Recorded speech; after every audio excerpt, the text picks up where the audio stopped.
Welcome back to the Takeout. California Democratic Congressman Ro Khanna is beginning what he is calling the new Economic Patriotism Tour, doing so tonight in Bucks County, Pennsylvania, which is suburban Philadelphia, in part marking America's 250th anniversary. And the congressman joins us now. Congressman, always good to see you. Distill for my audience what economic patriotism means to you. It means we cannot have a country where you have $20 trillion in my Silicon Valley district in the hands of a few, while the vast majority of Americans are struggling and have not achieved the American dream.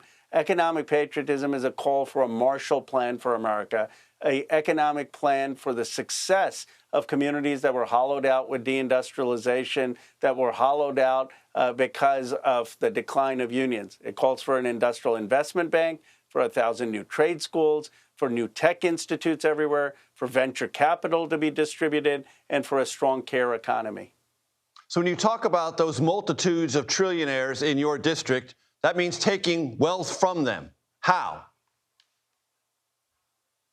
It means taxing them. I mean, we would raise $4 trillion, $4 trillion, if we had a 5% tax on 900 billionaires in this country. We're not talking about the 1%. We're not talking about the 0.1%. We're not talking about the 0.01%. We're talking about the 0.001%. Tax them at 5% on their net worth, and you could fund a economic renaissance in this country. You could have free childcare. You could have free public college. You could have this industrial investment bank I talked about. You could build more housing. You could have a home program for people under 35. If you work hard 7 years, we'll give you zero down payment and low interest loans, the same thing we give our veterans. But I'm back in Bucks County because the place I grew up, where there was so much economic shared success, has seen stagnation. You saw Fearless Works when I was growing up be bankrupt. There was the steel plant in Lower Bucks. And it's just not right that the kids I grew up with, families I grew up with, don't feel like their kids, their grandkids are going to have economic independence, and yet all this wealth in Silicon Valley. And I want to return to say, here's how we build wealth for all Americans across this country. Congressman, politics is the art of contrast. So what is the contrast you see with your agenda and the Trump tariff agenda and the Trump tax agenda? So let me give the Trump voters some credit. They were right that places in Pennsylvania and Michigan and Ohio got screwed and shafted. We should have never watched Johnstown be hollowed out. We should have never watched Fearless Works in my hometown of Bucks County shut down, and the steel leave, the auto industry leave, the aluminum leave.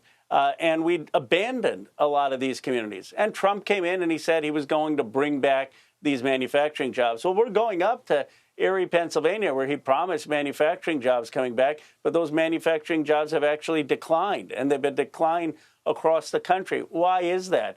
Because he has just had blanket tariffs.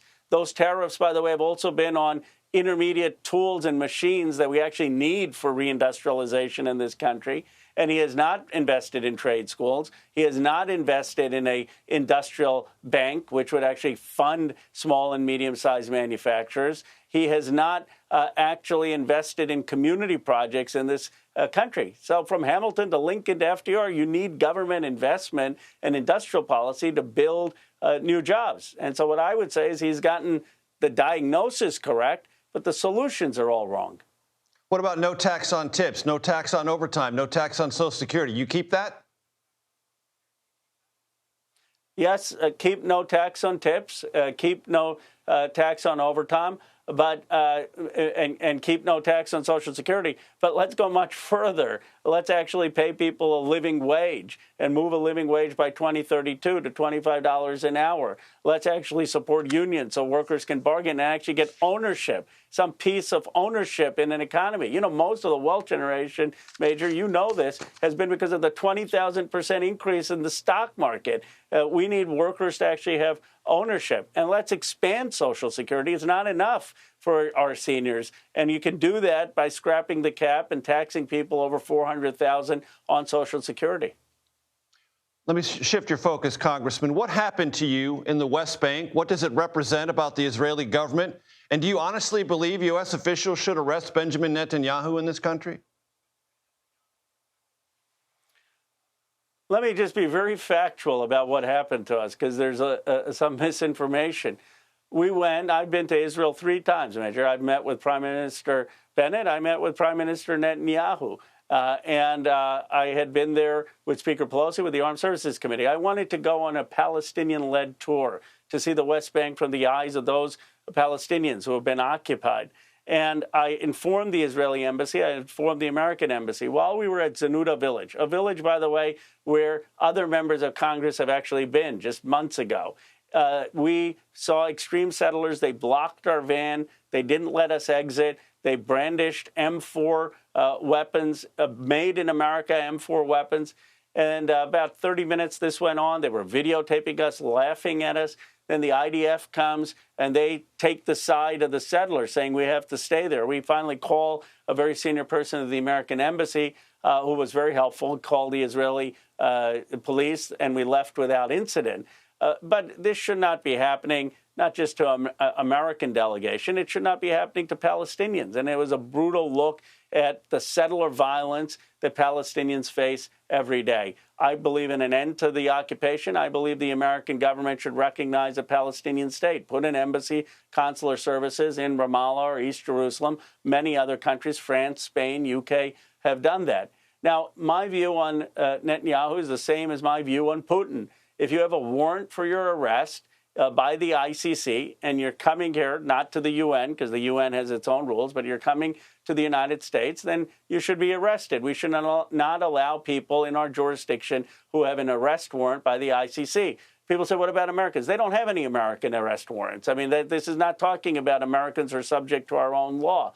But that seems to me a consistent principle of international law, and I'd apply it to Putin like I'd apply it to Netanyahu. Before I let you go, when are you going to announce your bid for the presidency in 2028? Well, Major, maybe if I were to do it, I'd do it on your show. Let's see. But here's what I do know. I understand the future of this economy. I've seen it in Silicon Valley, and I know it's only working for very few tech billionaires, and that's not the America I grew up in. I want it to work for the kids and families who I grew up with, and to work for every American. And whether I run or whether I offer an economic platform for how we create success for every American in a future economy, I'm increasingly convinced I have something to offer this country in terms of our future. Let it be recorded, ladies and gentlemen, that Ro Khanna was an early adopter of the Takeout. Let's just put that on the record. Congressman, always a pleasure to see you. Thank you.